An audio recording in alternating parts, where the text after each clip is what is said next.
the inside story is a really well-structured Rugrats episode because something happens in it, and I kind of thought, how are they imagining this? And then it actually answered my question, but I'll discuss what I mean by that with a spoiler warning, as it probably will spoil a little bit of the narrative.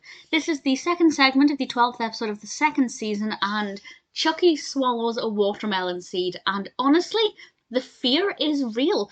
I remember being scared of not watermelon seeds, but apple seeds, and genuinely being concerned that if you had an apple seed in your stomach, it would grow an apple. And I think it's a fear a lot of children have. And Angelica obviously tells them that this seed is going to grow bigger and bigger and bigger. So they try and find a way to get it out of him, and they suggest throwing up. But he says he's not very good at doing that. It just kind of happens, and the last time it happened he was in the car and his father was singing Old MacDonald, and without missing a beat, Tommy, Phil and Lil launch into a rendition of Old MacDonald Had a Farm. But with weird grins on their faces, and it was really sinister but a lot of fun, and it made me laugh quite a bit.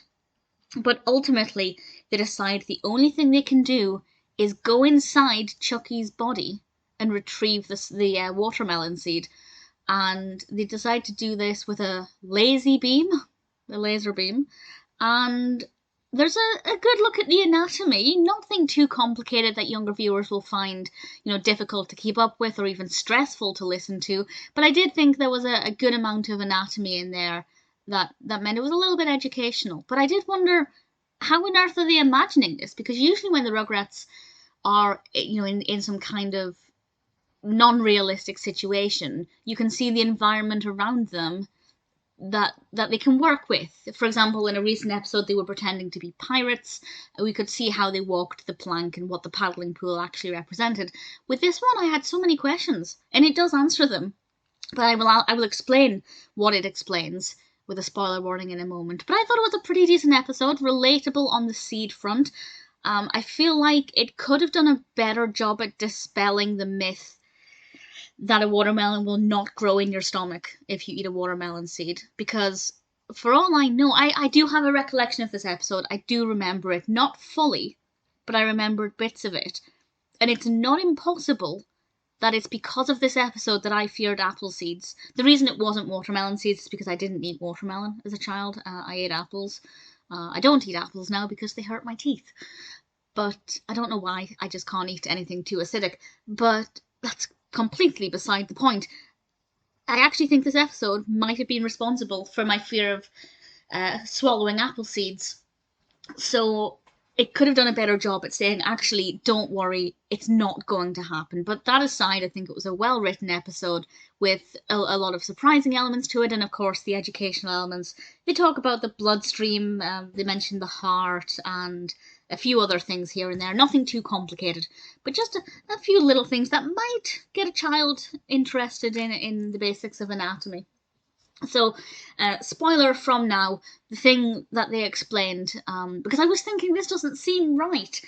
Normally when we have the imagination of the Rugrats, we can explain it, we can see what they're seeing, but actually it turns out that Chuckie had just fallen asleep and imagined it, because they'd explained to him, we're going to go inside of you, we'll turn on the laser beam and shrink ourselves, and Chuckie had randomly fallen asleep and imagined everything. And I thought, normally when someone says, and it was all a dream, I don't like it, but with this episode it actually worked well, and it was a much better alternative than had the Rugrats actually managed to shrink themselves, because it would have been unbelievable and unrealistic and it wouldn't have made sense. But this way they managed to have a fun adventure story with some education about the anatomy and an explanation that made sense. So it's a very well written episode, very well animated as well. The scenes inside the body were pretty great. For example, as they hurtled towards the heart, the tubes that they were in were shaped like hearts. I don't know what to call them, because I guess they weren't veins, but the part of the body they were in, it was shaped like a heart as they hurtled into the heart, and the bloodstream looked like an actual stream, which I thought was pretty cool. So yeah, very well animated, decent narrative. Could have done a better job of saying, hey, don't worry, the fruit won't grow in your stomach. But aside from that, definitely not a bad episode, and I'm pleased I found another one that I did basically remember.